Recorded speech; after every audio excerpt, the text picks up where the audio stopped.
see me? Yes. Okay. Hey, Wolfpack. Welcome back to Eunoia. It's your host, Sable Danielle, and today we're joined by Britni Mitchell. Hi, Britni. Hi. Thanks for joining us today. Thank you for So, having me. of course, of course. Today we're going to talk about your journey of living with a chronic illness and just different parts of your life that you're willing to share. But before we get into it, we're going to pull a random question and see what comes up. Okay. I feel like I asked this one already. I forgot to take that one out. My bad. Okay. If you could tell your younger self one thing, what would it be? Oh my God. Just one? Um, oh gosh. My younger self. I think overall, and it's the same thing I'm telling my daughter now, it would be um, basically it will be very clear who's for you and who's not. And just be at peace when you receive the first message of who's not. Because even though it's hurtful sometimes when you feel like, okay, I haven't done anything, or um, rubbed anyone deliberately the wrong way to get that type of energy. There are always going to be people where your relationship doesn't feel like work, and those are the people that you should save your energy for. So I think that would be the one thing of many that I would tell myself. I really love that answer because I think we often give people a lot more chances than they deserve, and we ignore the red flags or the signs that Hmm. are thrown at us just Yeah, because we want something so bad. Um, absolutely. but just because we want it doesn't mean it's great for us. And we need to hear that at a young age. I think that's very important. So I'm very glad that you're teaching your daughter that. Um, if I could teach myself one thing, I think it would just be to believe in my power because I was very self-conscious as a child, and that's something that I had to like work through as an adult. Yeah, But we all have our own power, and once you start to believe it, that's when you can start to feel it. I agree 100%. Okay, so do you want to start off by telling the Eunoia community who you are and what you want people to know about you? Oh, sure. My name is Brittany Mitchell. I'm a mom. I have an 8-year-old daughter. I'm a high school English teacher, so every teenager's favorite class. Um, and I've been teaching for 12 years now. And then another layer of my life is that I've had MS for 6 years. So, I've been pulled in quite a few different directions last decade of my life. So, yeah. Nice. Well, thank you for sharing that. Um, do you want to talk about the heavier stuff or the lighter stuff? Oh, I'm good either way. Whatever you think you want to start off with is fine. Well, do you want to start off just sharing your MS journey, like from the beginning Sure, to where you are now? sure. So it was not exactly a straightforward journey. So, um, my daughter was not even, and I had taken her to the Children's Museum at Navy Pier. Like, I wanted to wear her out, let her have a good car nap, and go home and relax.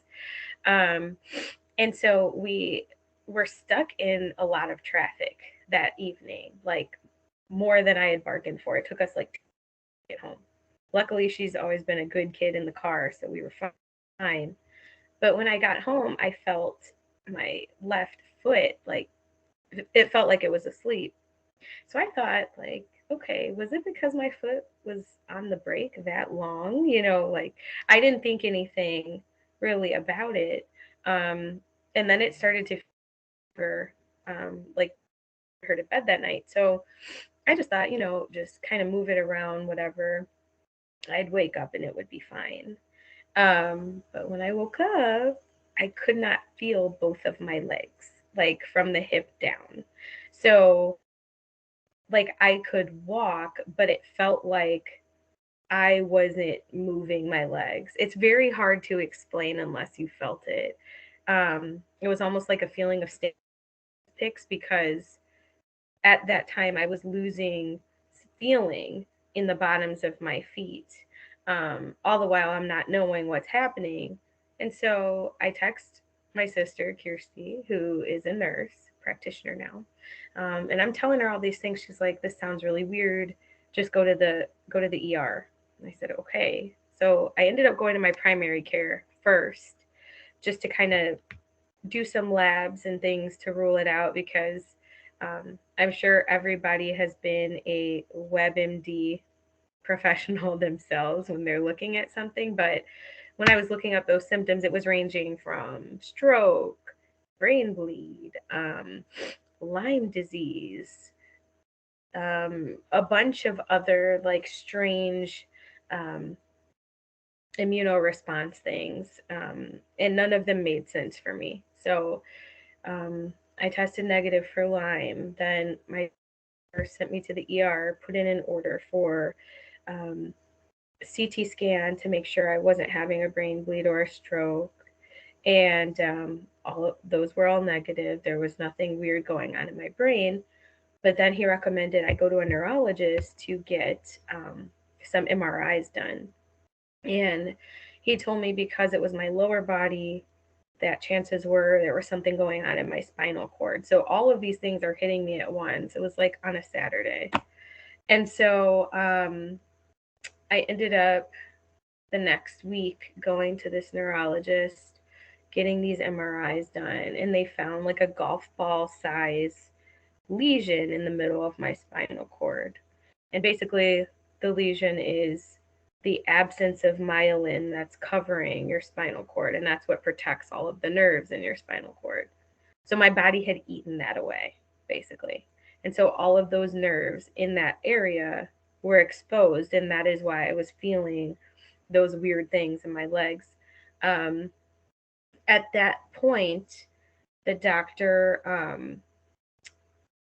diagnosed me with what's called transverse myelitis, which is just an autoimmune condition where your body is deteriorating its own myelin.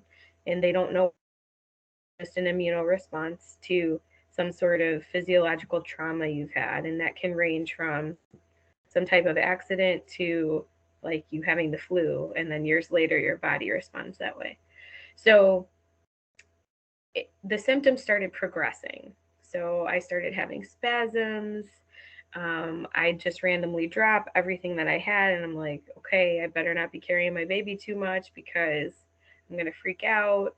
Um, I stopped being able to detect temperature. So if I would go in the shower, one half of my body would feel freezing cold water, the other half would feel like it was boiling. And it was just so weird to navigate that. So I was put on seizure medication. It was always just like follow up, follow up, follow up appointment. But my sister would even tell you, like, I just knew something else was going on. Even when you feel like you're not in tune with your own health and your own body, you know when something's off. And so he kept wanting to treat me for migraines, and I didn't have migraines. And I kept insisting to him that, I was having weird night vision where, like, people would probably think I was crazy. I would be driving with sunglasses on at night because the lights would burn my eyes. Or I'd randomly have spasms in my hands where I couldn't make a fist, or if my hand was in a fist, it would be stuck there until, my body was ready to let it go. So I ended up going to Rush University Medical Center for some more tests. And I had started reading even before I went to Rush about these symptoms, and MS kept coming up. I'm like, okay, I don't want to necessarily diagnose myself, but I'm preparing myself because these things are continuing on. It's not like I'm freezing in one space. Like, this sounds like it's something chronic.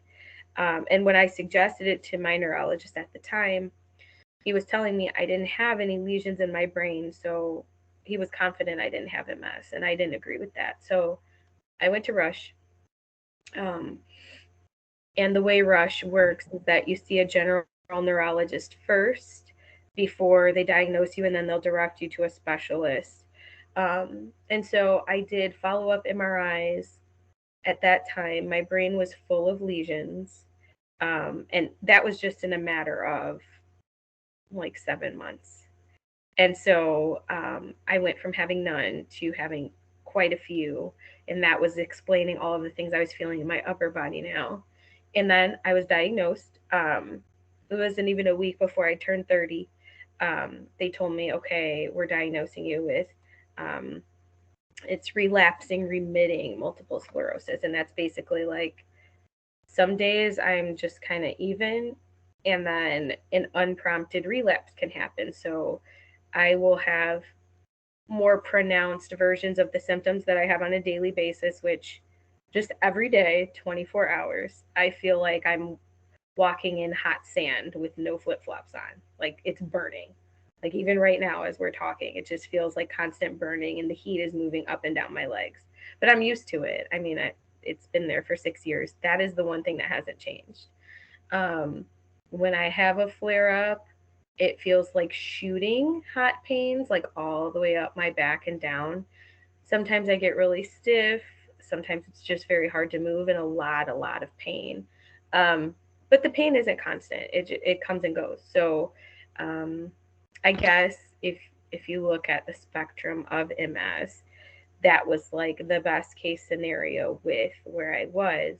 But the thing was, we had to hurry up and come up with a treatment plan because my type of MS does progress if it does not find the right form of treatment. So the goal now is just to suppress symptoms and freeze it as long as we can so it doesn't break through and just become more, debilitating.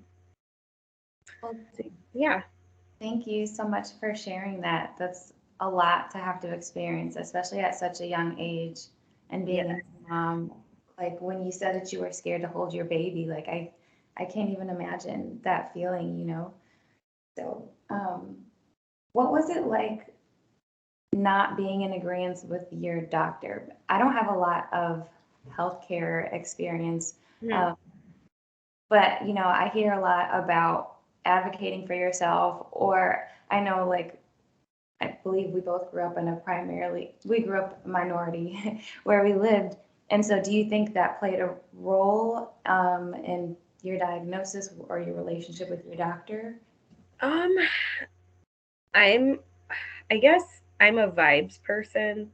So, I don't necessarily walk into a doctor's office looking for warmth or looking for hugs or looking, I understand everyone's personality is different. I mean, I'm a teacher, so I know just a kid's experience in a given subject is so drastically different just because of how they vibe with their teacher. So that particular neurologist was like, I don't want to say dismissive, but he was very robotic almost. It was like when I'd go in and I'm having these new symptoms, it's like the response wasn't exactly like that he was concerned or that he took into account, I had a toddler and I'm working full time too. I've never taken time off for disability or anything like that. So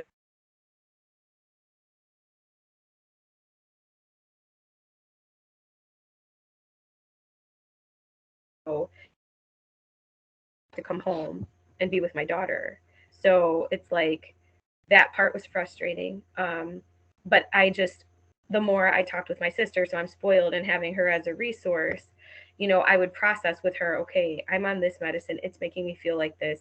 I'm telling him I'm not taking anymore. And she would say, it's your right to say that, just make sure you ask XYZ. So she coached me a lot through the process. And she also asked questions when I moved on to my specialist that I've been with for the past 5 years. So, I would say that she was definitely a resource and a tool. Um, I worry for people that don't have that, you know what I mean? So I can see totally how people go against their gut because they feel that they're not the qualified person to ask the questions, but it doesn't mean that you're being a difficult patient. It doesn't mean that, you're being problematic. It's your body. You know, like you have the right to ask these questions. And I would argue that the more transparent you are, the more you fight for yourself.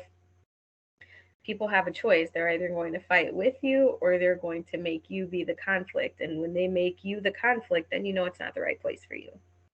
Yeah, I think that's a really great perspective to look at it from. And how has being diagnosed with a chronic illness changed your perspective on life? Oh my gosh. How hasn't it? I guess okay, so my more negative shift is that I don't placate people who I feel have very materialistic or surface level complaint, you know. So like I'll be the person who's in a group chat and people are complaining about, you know, Starbucks running out of pumpkin spice or something. And then it's not that I'll negate what they're saying, it's that I just feel that I'm more valuable in conversation if I can give people perspective. So I'll definitely encourage people to appreciate the things that are going well, because when you have something that feels very overwhelming that you're not in control of, I mean, I'm not even in control of my own body, you know. So I try to tell people, okay, if you focus on the things that you can't control, that are negative, that are not going away, what about all the things you have going on right now that may not last forever, but that are going so well? You know, you're not giving energy or attention to those things. So I would say that above all else, I think I appreciate life as an opportunity more, no matter what your status might look like on a given day. You know, life may be great on a Monday and then go to shambles by Wednesday, but nonetheless, you woke up, you have another chance. Um, and then I definitely appreciate the art and process of parenting more, just because my daughter is so energetic, so full of life, and she asks so many questions and wants to know so many things. So she's just in that absorbing stage. So um, it's not that I didn't appreciate motherhood before. I just, you know, took it on, embraced it, like, okay, here's our next step of life, you know. But I really, really try to soak in everything every day, no matter what the day looks like. And I think that that's very important too, because it's so easy to get stuck in the small things that make you upset or the larger things that make you upset, anything that just throws you off balance. But Absolutely. I think it's nice that you're the person in the group chat that likes to throw the perspective, even if it may come off Even if negative. they're like, here she goes, you know. Yeah, but I mean, are you supposed to just feed into the negativity and just like Yeah, keep going? We've got to have somebody who is like, hey, but it could be worse, right? absolutely. Yes. So do you feel like your relationships have changed? Any type of relationships? Yes. So, um, a year after my diagnosis, I ended my relationship with my daughter's dad. And so it was like there were lots of shifts, right? So, you know, we had a baby. I have this diagnosis, and you know, at first I was a little bitter about feeling like I needed more from him. Um, but not everybody can give you what you need. And I've made peace with that part of it. So I would say is the relationship that shifted the most is because I was in a position where I was more vulnerable than I usually am. Like I don't ask people for things. I will do whatever I have to do to make things happen for me, for my daughter, for my family. Um, and just being in that position where I needed someone else or felt I did was something that I wasn't necessarily comfortable with, but the dynamic of our relationship didn't make it more comforting. And so I made that decision. It was very difficult. Um, but what I will say is that the people that I have been able to count on and rely on, even if it's just for hey, are you feeling up to going out? Like just acknowledging that. For example, like we're in winter in the Midwest. Winter is the absolute worst season for me, symptoms wise. And so, having my friends who I used to go out with all the time adjust to, okay, well, Brittany may not be feeling good today. And they accept that or accommodate that. Or, um, like, one of my great friends is in the entertainment industry and he promotes events. And he will always let me know, hey, I have somewhere for you to sit. So like little things like that where it's just um, for every. Wolfpack, that's where we end for today with our first part of our conversation with Britni. I hope you've enjoyed it so far. Please tune in next week for part 2.